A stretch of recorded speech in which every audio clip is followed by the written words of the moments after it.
I got a phone call from Susan Moonsie one day. Okay. And we hadn't seen each other in quite a while. We'd been talking for ages and ages and years over the phone and whatnot, but we had not been able to actually be together face to face. She had gone back to Trinidad and was living there, so we were pretty far apart. And she was calling to say she had some free time, and she wanted to come see me. She wanted to come for a visit. And I said, absolutely. Yeah. So she came for a visit. She stayed for almost 2 weeks. And as it so happens, Prince happened to be on tour at the time. And he was going to be playing 3 shows here in Boston. At the Garden. No, it wasn't the Garden. It was, the smaller shows? No, it was, I want to say the Bank of America. Yeah, the Pavilion. Pavilion, I guess. It's called something different now. Yeah, change it. That's another thing that didn't used to happen in the old days where, if this was the venue, that was the venue. Every year, I don't know what the venues are called now. It's the Subway Arena. And I'm like, the Dunkin' Donuts Center. I'm like, well, okay. Yeah. So she shows up and I said, do you realize that Prince is right around the corner here on tour? And she had no idea because she was totally out of the loop. And she goes, well, what do you want to do? Do you want to go see him? And I said, yeah, I'm thinking about it. And I had made some inroads of making when I knew she was coming and I realized that he was around, I started making some inroads into, let's get into the show somehow and see and getting into, because we had kind of, by that time, when I say that I forgot everything and put everything aside, everything was gone. I had no contact with anybody in the business except for with Susan. That was it. I wasn't going to be active, and it was a part of my life that had to go away. I wasn't in touch with him, nobody but her. And that's a pretty hard fortress to get a message through to, or to get back into, I imagine. He's, it's like the layers of an onion. Yeah. You can't, even if he wants to see you and wants you to be there, trying to get to him to let him know that you're around you're lucky sometimes. It's like a head of state. Yeah. I made a lot of phone calls and talked to a lot of different people and finally was able to get to at least a certain point. And, right up until the night before the second show, it was the night of the first show that he was doing here.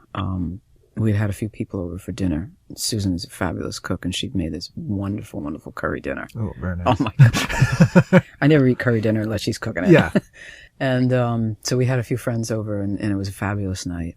And, they're talking, oh, we should go, you should go this and do that and whatnot. And Susan said, why don't we just buy tickets? And I said, hell no, I'm not going to go to a Prince show, buy a ticket to go see Prince. That is really weird. Because I want to walk in to see the man, before the show and so on and so forth. So we, finished the night and I went to bed. She went to bed. And the next morning, about 6:30 in the morning, I opened the door to her room where I had her staying. And I said, get your ass up. Let's go. What are we doing? We're going to Boston. Road trip. And she said, what are we doing? I don't know. I'm going to make it up as we go. Just get up. Let's go. So, all the way up here, she's saying, what are we going to do? I mean, and I said, well, first of all, we're going to head for the production office. Yeah. So I knew the steps. Yeah. I still You've been remember behind the scenes. steps. Yeah. I knew the places where to head and who to ask for and who to talk to, And we got to a certain point where, there's all these people and they're looking at us, and granted, I don't look the same as I did how many years back, but, and Susan, she's anybody that knew that era, that band, that, she's a dead ringer for who she is. And, finally she started getting angry. She's getting ticked off now, She starts putting her foot down and demanding, and that's all it took, really. And, so we sat down. They arranged for us to have seats and stuff like this. And no kind of backstage pass or anything like this. And I said, this isn't ended. This is not ending here, I'm telling you. We had nice seats. Yeah, I bet you were. It was a big stage. Yeah. He had it in the center of the arena. Yeah. I was at those huge shows. Stage. Yeah. Oh, you were? Yeah. So I saw it was like 10 feet off the ground kind of thing. It was huge, yeah. And, we had really good seats. We were even with the stage where we were. And we're just sitting there. And, it was off to the end going into the underneath where the locker rooms were and everything. They had this sort of entryway set up, black awning that came out into the floor of the hall. And there was this huge guy. He must have been like 6'6", 6'8", big black guy in a big suit and all the headset and and I'm sitting there next to Susan and I just jabbed her with my elbow and I said, keep your eye on this guy, watch this guy. And he's very nonchalantly walking across the floor, and he came right exactly to us. She was sitting next to me on the end of the aisle, and he looked at her and said, "Are you Brenda?" And I wanted to say, what the? I've changed quite a bit. Yeah, go back and do your homework, you know. She said no, and she pointed to me, and he looked at me and he said, "Please come with me." And I said, "All right, Susan, this is it. Let's go." So she came with me, and he took us back downstairs, across the floor, over to this awning that I'd seen. It was like a real tunnel type setup. And he tried to stop me right there at the end of the tunnel and said, "Wait here." Yeah. But like you with the light behind you when we first started, the light from the hall was behind this person that was standing at the other end of this little tunnel. And I knew exactly who it was. There was no mistake. Very specific silhouette. You know, I just pushed the guy out of the way and I started walking, and then I got within 4 feet of Prince, and he just opened his arms. And and that was the first time I'd seen him in such a long time. Was it like you hadn't, it was no time passed kind of thing? Exactly. Yeah. You know, and, but he didn't see Susan. He saw me. Right. And opened his arms to me, and we go walking into the hall. To the light and everything. He said, "You know, I know they kept saying Brenda, and I wasn't so sure it was you, and I'm really sorry, and I'm so happy to see you, and all this." And I says, "Yeah, and not only that, but look at this." And she comes walking out of the end of the tunnel, and I thought he was going to have a heart attack right there. Again, surprising Prince. Oh, you've done it again. It was just amazing, and you know, it was like little kids, you know, we couldn't say, we were all talking at once, and it was such a happy time. And so he says, "Okay, come on, let's go down there. Let's go talk, and let's go sit down here, and let's do this, and you know." And for one of the first things you want to know is, how many kids do you have, and how many kids do you have? Right. And Susan has 2 children. She has a boy and a girl, and I just have the one with Dylan. And when he found out that I had a son, he said, "Well, where is he? Why isn't he here? Why isn't he?" You know, because he knew I was close by. Right. And I said, "Well, we weren't really quite sure what was going to happen tonight." We were going to get in. Yeah. So I didn't want to drag him along in case we had a sure thing here. So we spent an hour or 2 with him in the dressing room, and then saw the show. Yeah. It was fabulous, of course. And, loud. Oh my God. I think it's when he had like Maceo Parker playing with him. Yes. Yes. And, it was a loud show.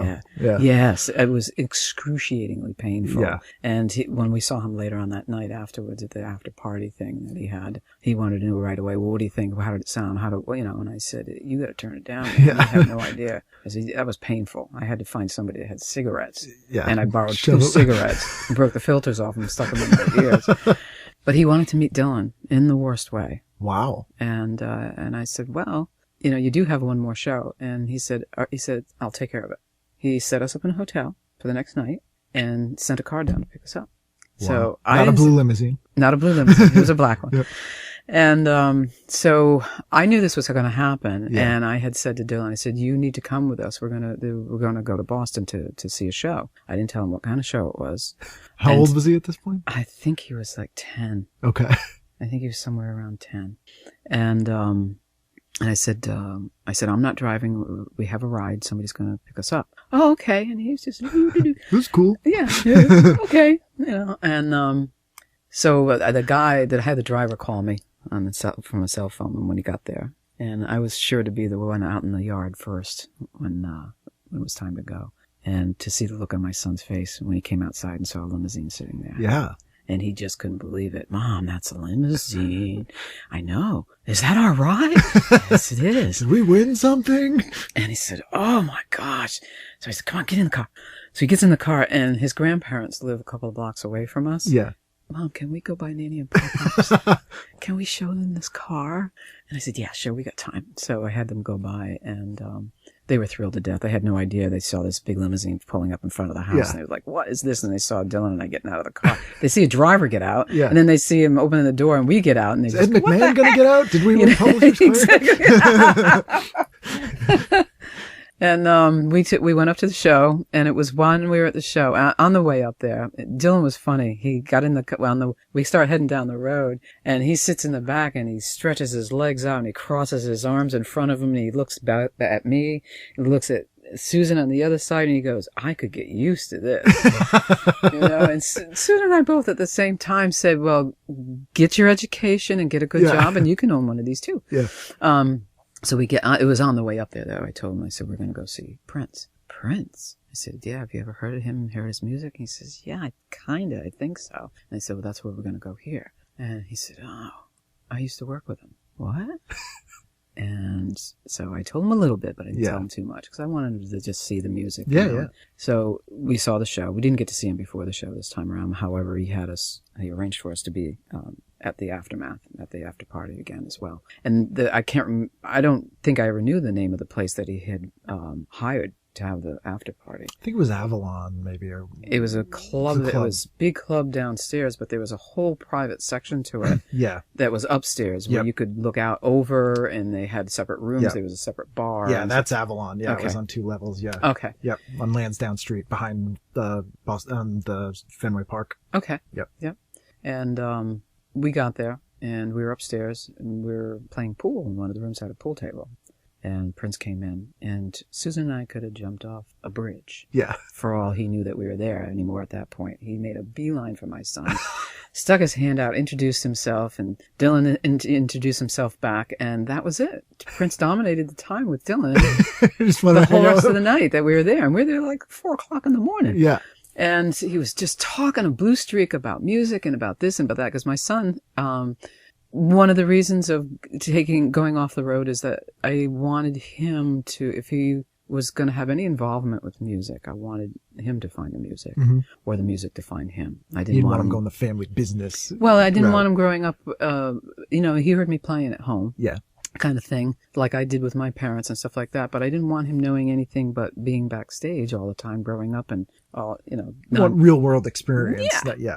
Kind of a normal life, maybe. So he was playing out. He did find music. Music found him with the whole affinity towards scoring and stuff like this. But he also picked up, his first instrument was violin. Okay. When he was 4. So he was more classically inclined. And then he picked up alto sax and played in jazz bands.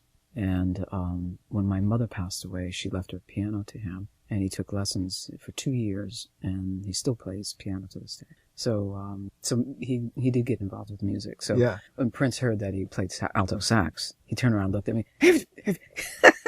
I'm sorry. It's quite all right. Have you been playing him any Charlie Parker? And I said, and Dylan goes, who's Charlie Parker? And Prince looked at me. You're in trouble. What do you mean? Why aren't you? And obviously the musical education wasn't up to par. Right. For Prince's taste or whatever.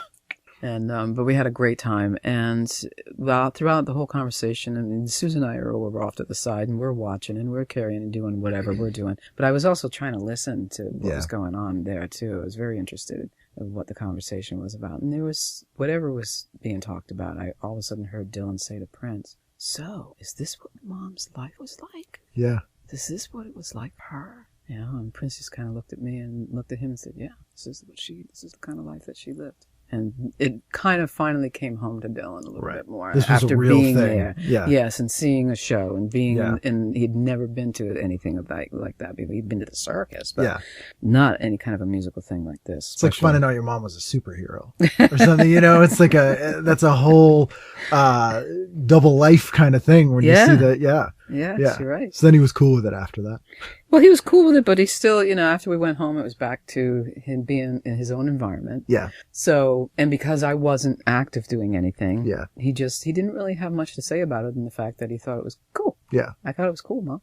And we never had that conversation of how come you're not doing that now, or why are you going to do it again, or anything like this. And I think it went on in that way until he was like 15, 16 years old, and I was finding that I was having more time to myself, where I could make a decision of whether I did want to become involved with the music in any other way besides the choir. Right. And it's one of those things where once again, you got to be careful what you put out there in the universe, because it's listening, and next thing I know, I got a phone call.